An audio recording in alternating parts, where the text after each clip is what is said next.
Bienvenido al canal, narrando la historia. ¿Sabías que el primer campo de concentración nazi fue creado apenas semanas después de que Hitler llegara al poder? No fue en medio de la guerra, no fue en secreto absoluto. Fue anunciado oficialmente. Hoy vamos a hablar del lugar donde comenzó uno de los sistemas más oscuros del siglo XX. Un lugar que no solo encerró personas, sino que se convirtió en el modelo de una maquinaria de represión. Estamos hablando de Dachau, marzo de 1933. Alemania vivía una transformación política radical. El miedo al comunismo crecía, la propaganda se expandía y el nuevo régimen consolidaba su poder. En ese contexto, se anunció la apertura de un campo de concentración para prisioneros políticos. El argumento oficial era claro: proteger al Estado, restaurar el orden, eliminar amenazas internas. Pero detrás de esas palabras, se estaba construyendo algo mucho más grande. Dachau no fue creado inicialmente como un centro de exterminio masivo. Fue concebido como un instrumento de intimidación, un mensaje directo a cualquiera que se opusiera al régimen. Los primeros prisioneros no fueron enviados por crímenes violentos. Fueron enviados por sus ideas: comunistas, socialdemócratas, periodistas críticos, intelectuales, opositores políticos. El campo estaba ubicado cerca de Múnich, una elección que no fue casual. Su proximidad a la ciudad permitía enviar un mensaje simbólico. El nuevo poder no toleraría resistencia, pero lo que comenzó como un centro para detener opositores, pronto se transformó en un laboratorio de control, disciplina y brutalidad. En Dachau se desarrollaron métodos. Se entrenaron guardias de las SS. Se establecieron normas de castigo. Se perfeccionó la deshumanización. No era todavía el sistema industrializado de muerte que surgiría años después. Pero sí era el primer paso, un paso decisivo. Dachau se convirtió en el modelo, el prototipo, la estructura que luego sería replicada en decenas de otros campos. Lo que ocurrió allí no fue un accidente improvisado por la guerra. Fue una decisión política. Y entender ese inicio es fundamental, porque nos muestra que los grandes horrores no aparecen de un día para otro. Comienzan con decretos, con discursos, con la normalización del miedo. En este video vamos a analizar cómo nació Dachau, quiénes fueron sus primeras víctimas, y por qué este lugar marcó el inicio de un sistema que cambiaría la historia para siempre. Prepárate, porque para comprender el final, primero debemos entender el principio.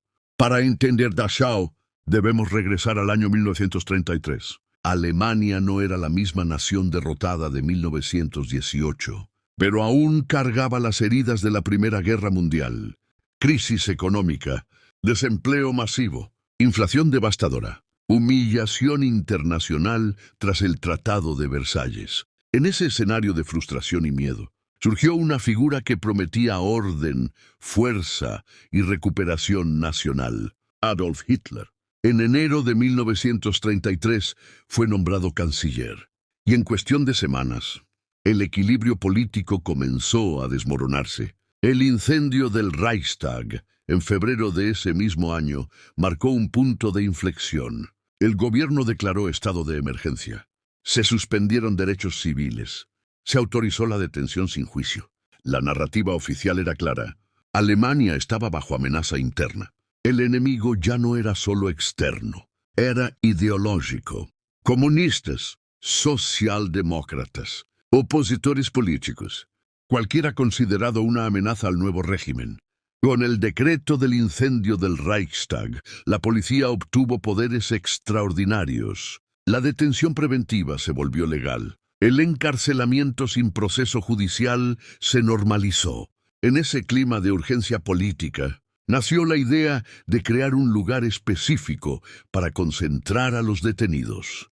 No era todavía una red masiva, no era aún un sistema expandido por toda Europa. Era un experimento, un mecanismo de control. Dachau fue anunciado oficialmente el 22 de marzo de 1933. La propaganda lo presentó como una medida necesaria, un espacio para reeducar y neutralizar amenazas. Pero en realidad, Era el inicio de una estructura paralela al sistema judicial tradicional, un espacio donde el poder operaba sin límites. La creación de Dachau envió un mensaje inmediato a la sociedad alemana.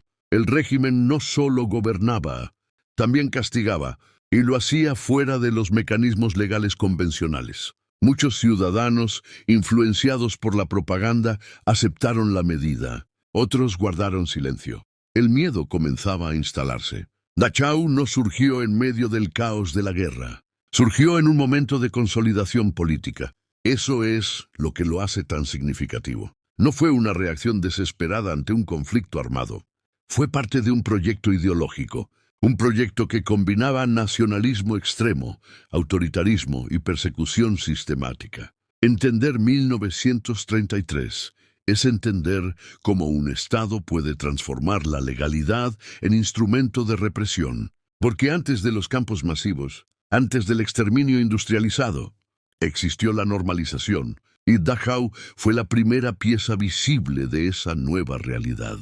En el siguiente segmento, veremos cómo estaba organizado el campo y qué ocurría dentro de sus muros. Dachau no fue construido en un lugar remoto y desconocido.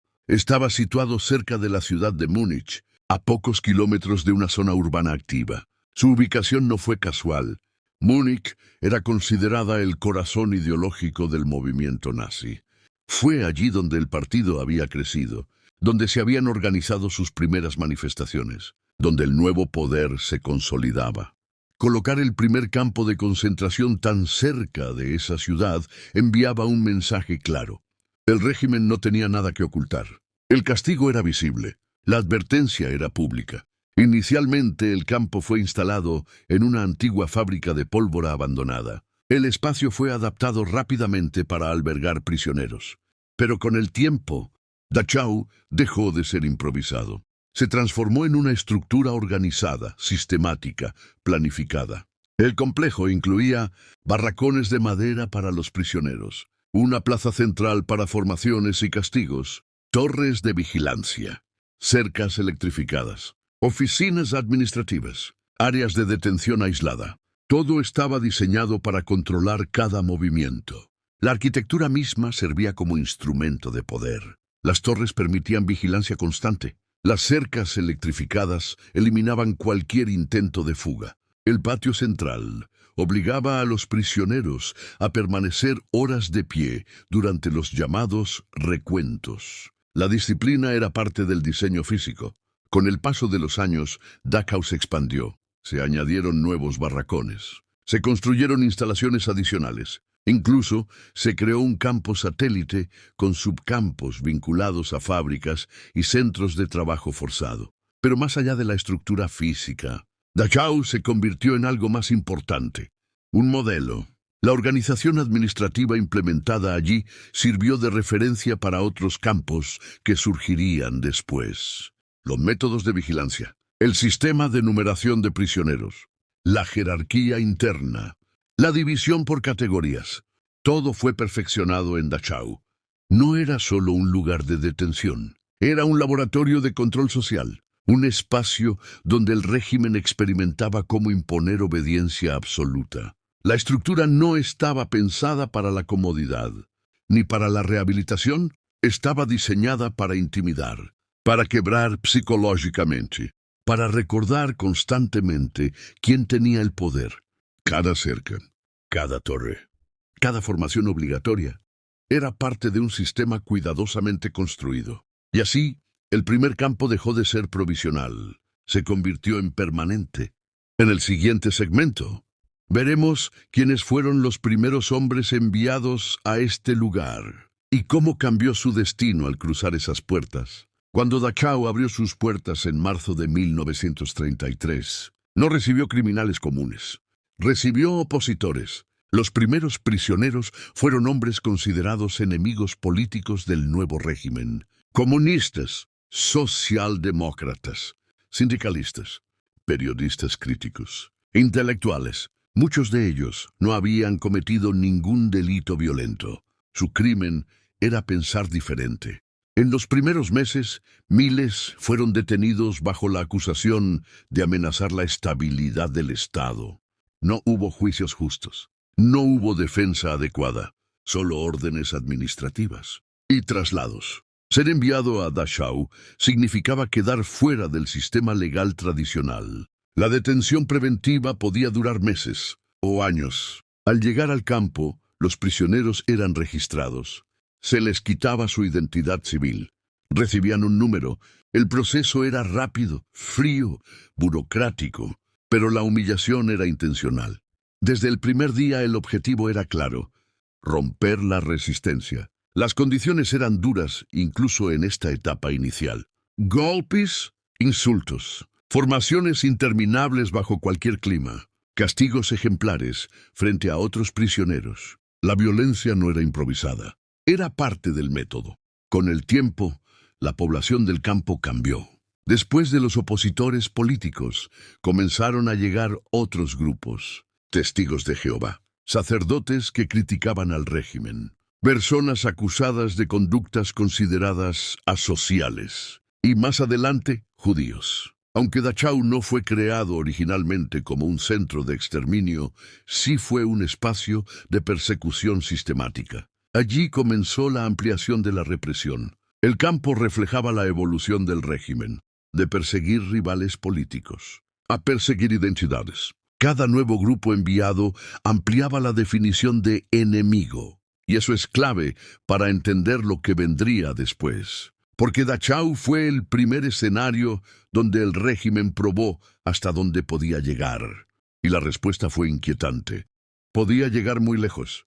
En el siguiente segmento, analizaremos cómo funcionaba el sistema interno de control y cómo se entrenaban allí los guardianes que luego serían enviados a otros campos. Dachau, inaugurado en 1933, fue el primer campo de concentración permanente del régimen nazi en Alemania. Desde sus comienzos, se convirtió en un lugar de control extremo y brutalidad sistemática. Un sitio donde la disciplina y el miedo eran herramientas esenciales para dominar a los prisioneros. Los guardias pertenecientes a las SS recibían un entrenamiento intenso y despiadado. Aprendían no solo tácticas militares, sino también métodos de intimidación y obediencia absoluta. Cada acción dentro del campo estaba estrictamente regulada, y cualquier transgresión podía resultar en humillación, palizas o incluso la muerte. Las reglas eran rígidas, inquebrantables. No existía lugar para la negociación. Los castigos eran severos, aplicados sin distinción, y se convertían en un mecanismo diario de control. La violencia estaba institucionalizada.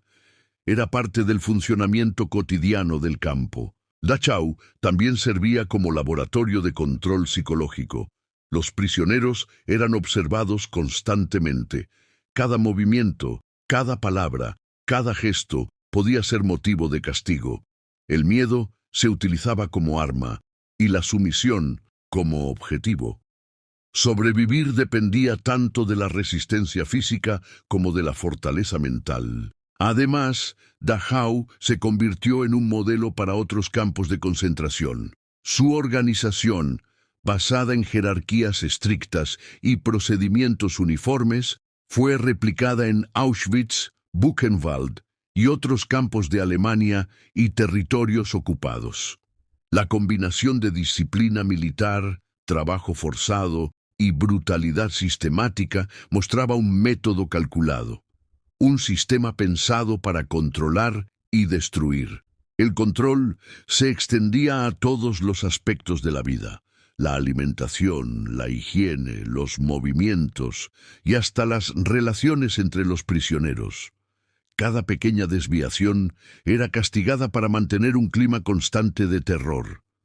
Este sistema hizo de Dachau un modelo funcional que los nazis usarían para estandarizar la opresión en toda Europa. A través de este diseño meticuloso de terror y control, Dachau mostró cómo la maquinaria nazi organizaba la crueldad de manera sistemática, transformando a los seres humanos en números, en objetos de disciplina.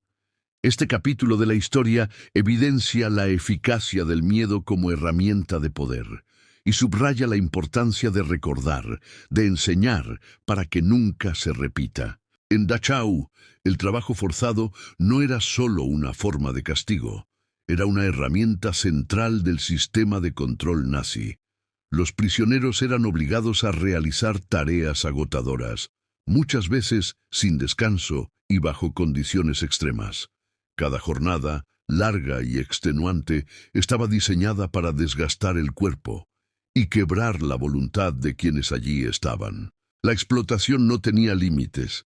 Los internos trabajaban en la construcción del propio campo, en fábricas de armamento, en talleres de mantenimiento y en proyectos destinados a la economía de guerra alemana. Cada tarea debía cumplirse con precisión y rapidez, y cualquier retraso o error era severamente castigado. El objetivo era doble: mantener la producción para la maquinaria bélica nazi, y al mismo tiempo demostrar la total dominación sobre los prisioneros. El trabajo forzado afectaba a todos, sin excepción. Hombres, mujeres, jóvenes y ancianos, nadie estaba exento. Las jornadas interminables, combinadas con la escasez de alimentos y el abuso físico, creaban un ambiente de sufrimiento constante. Los cuerpos debilitados, los pies llagados y el cansancio extremo eran señales visibles de la brutalidad diaria. Pero la presión psicológica también era intensa. Los prisioneros vivían bajo vigilancia constante. Cada palabra y cada gesto eran observados. Y el miedo se convertía en parte de la rutina. Dachau no solo producía fuerza laboral, también generaba miedo. Un miedo que se extendía más allá de los límites del campo. La obediencia se reforzaba a través del trabajo forzado y la deshumanización se profundizaba con cada tarea impuesta. Los prisioneros aprendían rápidamente que resistirse significaba sufrir más y que la supervivencia dependía de adaptarse a las condiciones extremas, aunque fuera a costa de su dignidad y salud. La economía de guerra se beneficiaba enormemente de este sistema. Las empresas alemanas, las instalaciones militares y los proyectos de infraestructura dependían de la mano de obra cautiva. Dachau, como otros campos, funcionaba como un engranaje más en la maquinaria nazi, donde la eficiencia se medía en productividad y el sufrimiento humano pasaba a ser considerado un recurso más. El trabajo forzado en Dachau dejó una huella imborrable. Más allá del daño físico, dejó cicatrices psicológicas profundas. Fue un mecanismo de control, un instrumento de terror y un recordatorio de cómo la deshumanización sistemática puede convertirse en un instrumento de poder. Esta historia dolorosa y estremecedora nos obliga a recordar, para que nunca vuelva a repetirse. En Dachau, los experimentos médicos fueron una de las facetas más aterradoras de la brutalidad nazi. Los prisioneros no eran solo sujetos de trabajo forzado, se convirtieron en conejillos de indias para pruebas crueles y deshumanizantes. La ciencia, en manos de la ideología nazi, se transformó en un instrumento de terror. Los experimentos incluían pruebas de resistencia al frío extremo, exposiciones a altitudes elevadas, ensayos con nuevos medicamentos y vacunas, y estudios quirúrgicos sin anestesia. Cada procedimiento ignoraba el sufrimiento humano, y la muerte de los prisioneros era considerada una posibilidad normal, incluso esperada. La línea entre investigación y tortura desaparecía por completo. Los médicos responsables de estos experimentos actuaban con total impunidad. La ética y la compasión habían sido completamente eliminadas. Los prisioneros eran tratados como números, no como personas, y cada prueba aumentaba el control y el terror dentro del campo. Las cicatrices físicas eran visibles, pero las psicológicas eran aún más profundas. El miedo constante a ser elegido para un experimento creaba un clima de ansiedad permanente. Estos experimentos no solo causaban dolor inmediato, los efectos a largo plazo eran devastadores. Mutilaciones, infecciones crónicas, invalidez permanente y, en muchos casos, la muerte. Las historias de supervivientes relatan amputaciones sin anestesia, congelamiento deliberado de extremidades y exposición a enfermedades infecciosas. Todo en nombre de una ciencia distorsionada por el odio y la ideología. Dachau se convirtió así en un símbolo del abuso médico y de la perversión de la investigación científica. Los resultados obtenidos no justificaban de ninguna manera el sufrimiento infligido. La comunidad internacional reconoció esto después de la guerra, durante los juicios de Nuremberg, cuando se condenó a varios de los responsables por crímenes contra la humanidad. El legado de estos experimentos es aterrador, pero necesario de recordar. Nos enseña los peligros de la deshumanización, la obediencia ciega y la falta de ética en la ciencia. Recordar estas historias no es solo un acto de justicia hacia las víctimas, sino una advertencia para las futuras generaciones. Nunca debemos olvidar que el respeto a la vida humana y la dignidad son inviolables, incluso frente a la investigación y la tecnología. Dachau no fue solo un campo de concentración aislado. Se convirtió en el modelo que los nazis utilizarían para organizar toda la red de campos en Alemania y los territorios ocupados. Su diseño, sus métodos de control y la brutalidad sistemática sirvieron como ejemplo para la expansión del sistema de opresión nazi. Desde su creación, Dachau implementó una estructura jerárquica muy definida. Cada nivel tenía funciones claras. Los comandantes supervisaban, los oficiales de las SS controlaban la disciplina y los guardias ejecutaban órdenes de manera estricta. Esta organización fue replicada en otros campos, creando un patrón uniforme que garantizaba eficiencia y terror. La expansión del sistema no se limitó a Alemania. Cuando los nazis ocuparon otros territorios, llevaron consigo el modelo de Dachau. Campos como Mauthausen, Bergen-Belsen y Auschwitz adoptaron sus reglas, sus métodos de control y sus procedimientos administrativos. La idea era simple pero terrible. Un campo funcionaba como plantilla para todos los demás, asegurando que la opresión y el sufrimiento se estandarizaran en toda Europa. La organización administrativa era meticulosa. Cada prisionero era registrado, clasificado y asignado a tareas específicas. Los castigos y las recompensas seguían criterios estrictos. La eficiencia del sistema se medía por la productividad de los internos y la facilidad con la que se podía mantener el orden. Nada estaba dejado al azar. La expansión del sistema no solo aumentaba la capacidad de detención, sino también la capacidad de control total sobre millones de personas. Este patrón de replicación permitió a los nazis extender su maquinaria de terror a gran escala. Dachau, con su diseño disciplinado y su brutalidad institucionalizada, se convirtió en el modelo que haría posible la existencia de campos de concentración por toda Europa.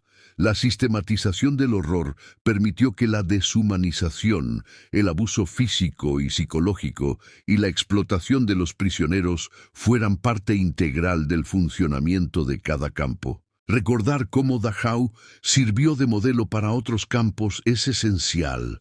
Nos muestra cómo el odio y la violencia pueden organizarse de manera eficiente y cómo la burocracia puede convertirse en un instrumento de opresión masiva. Este capítulo de la historia subraya la importancia de mantener viva la memoria, para que nunca más se repitan sistemas que tratan a los seres humanos como números y no como personas. En abril de 1945, Dachau fue finalmente liberado por las tropas americanas, poniendo fin a más de una década de sufrimiento y terror. La llegada de los aliados reveló al mundo la magnitud de lo que había ocurrido dentro de sus muros. Un sistema de opresión meticuloso, brutal y deshumanizante. Los soldados que ingresaron al campo se encontraron con escenas que desafían la imaginación. Cuerpos debilitados, enfermos y hambrientos, familias separadas, sobrevivientes traumatizados y un silencio cargado de horror. La liberación no solo significó el fin del cautiverio, sino también la primera oportunidad de documentar la verdad de lo que había sucedido. Las imágenes y testimonios surgieron rápidamente. Fotografías de los barracones, de los prisioneros desnutridos y de los objetos que evidenciaban la vida en condiciones extremas fueron difundidas por todo el mundo. Estas imágenes tuvieron un impacto profundo. Mostraron que la crueldad no era un rumor ni un mito, sino una realidad sistemática y planificada. El mundo entero pudo ver el alcance del sufrimiento humano infligido por el régimen nazi. Para los prisioneros, la liberación fue un momento de alivio, pero también de confrontación con el dolor acumulado.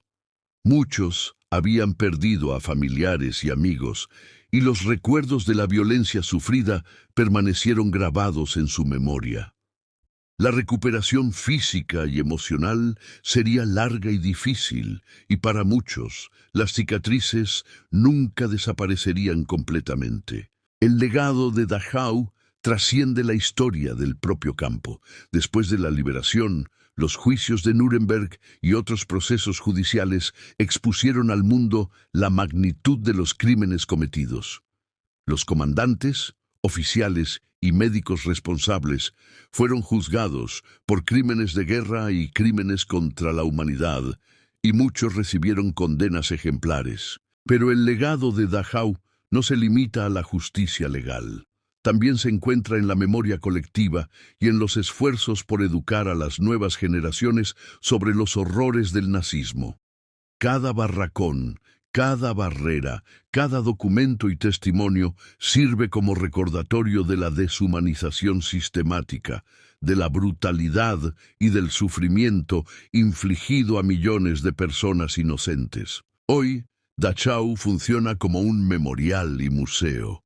Los visitantes pueden recorrer las instalaciones, conocer las historias de los prisioneros y reflexionar sobre los horrores que allí ocurrieron. Este espacio no busca solo informar, sino también transmitir la importancia de la empatía, la justicia y el respeto por la vida humana.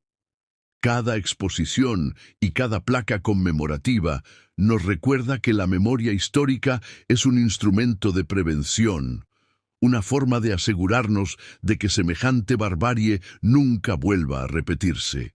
El legado histórico de Dachau también nos invita a reflexionar sobre la responsabilidad de la sociedad frente a la opresión.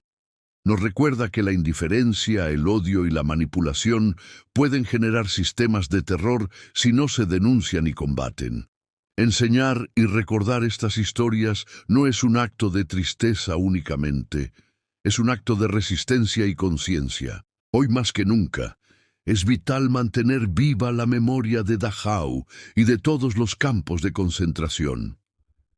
Compartir esta historia, educar sobre los crímenes del pasado y reconocer la dignidad de cada víctima son acciones esenciales. Cada generación tiene la responsabilidad de aprender de la historia y de actuar para que la humanidad nunca olvide. Si te conmovió esta historia, si sientes que es importante recordar y educar sobre el pasado, te invitamos a dejar tu comentario, compartir este video y suscribirte al canal. Cada acción ayuda a mantener viva la memoria y a garantizar que las lecciones de Dachau lleguen a más personas en todo el mundo.